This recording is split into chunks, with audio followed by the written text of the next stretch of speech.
The situation surrounding Prince Harry has reached a critical point as the United States moves to strictly enforce immigration law under Donald Trump.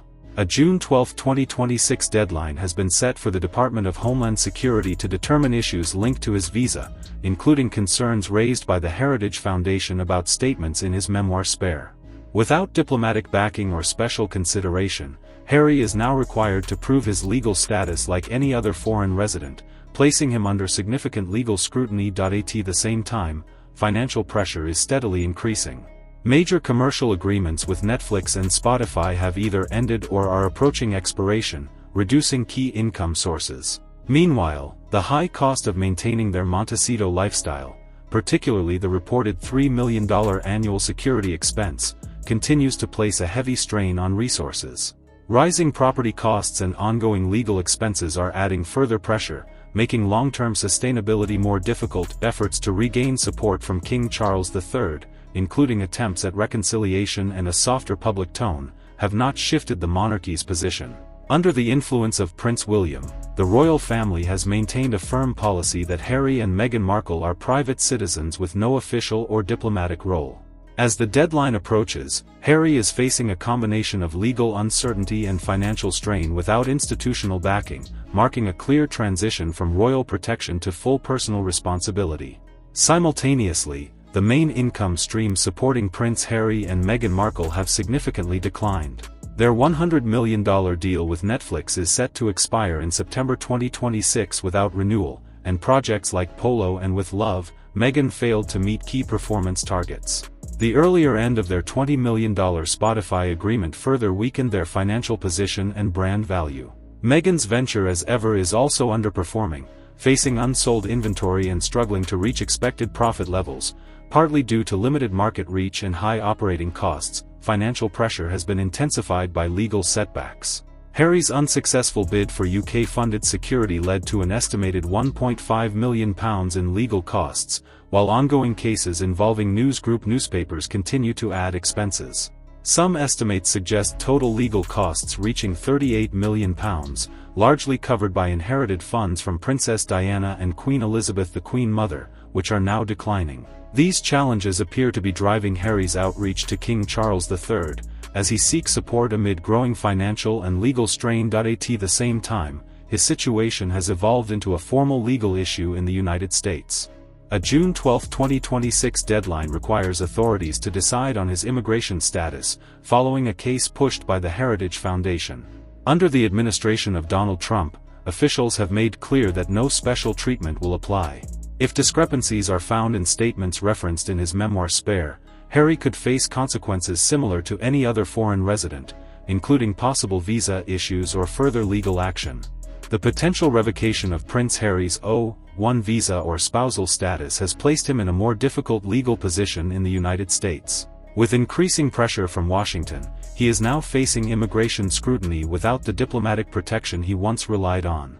This shift has changed his overall situation and led to reports of backchannel attempts to reach King Charles III through former royal aides. These efforts are being viewed less as simple family reconciliation and more as a strategic move to seek support from the monarchy. The concern is that any legal action against him in the US could create reputational pressure on the royal family, especially given global media attention.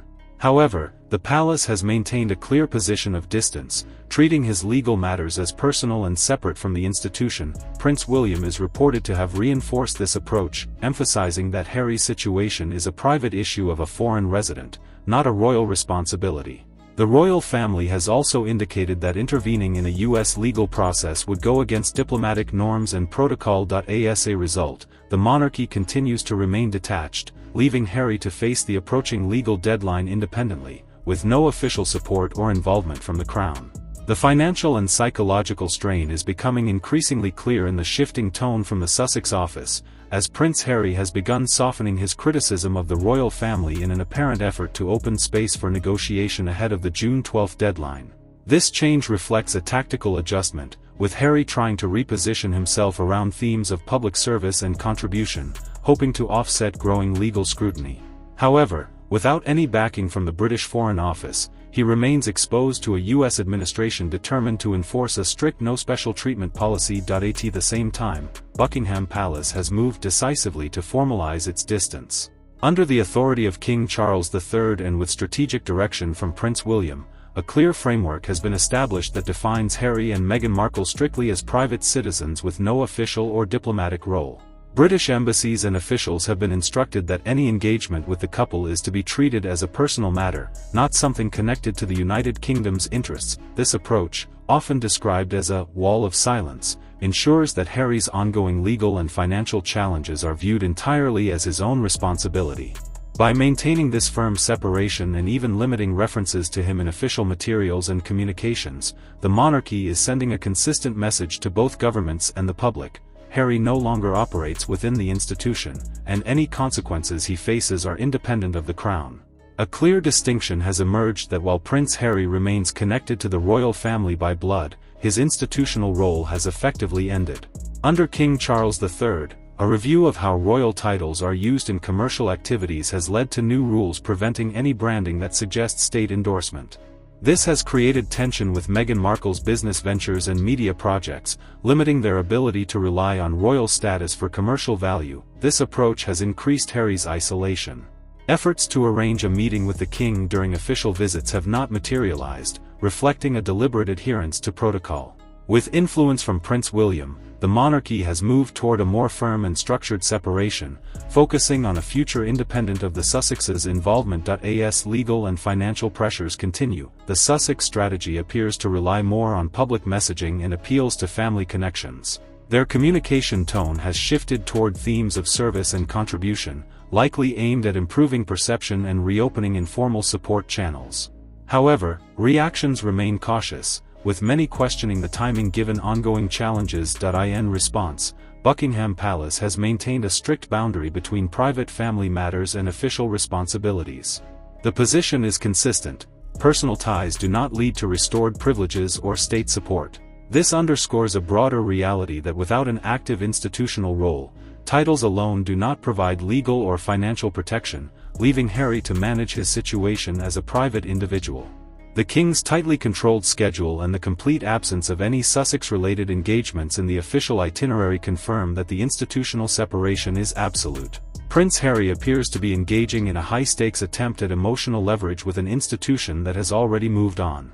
As June 12 approaches, the effectiveness of these efforts continues to diminish, leaving him to face the reality that neither sentiment nor personal ties override the rule of law or state priorities. What is unfolding is not a dramatic comeback, but a steady collision with legal and institutional limits. The contrast has become increasingly clear. On one side stands the stability of the monarchy under King Charles III, and on the other, the growing uncertainty surrounding the Sussex position.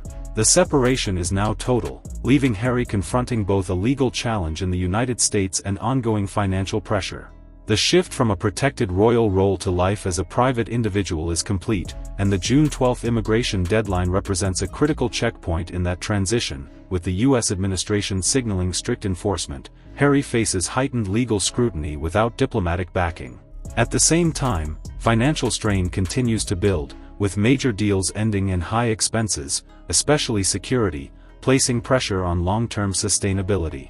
Efforts to regain institutional support, including outreach toward the monarchy, have not changed the palace's position.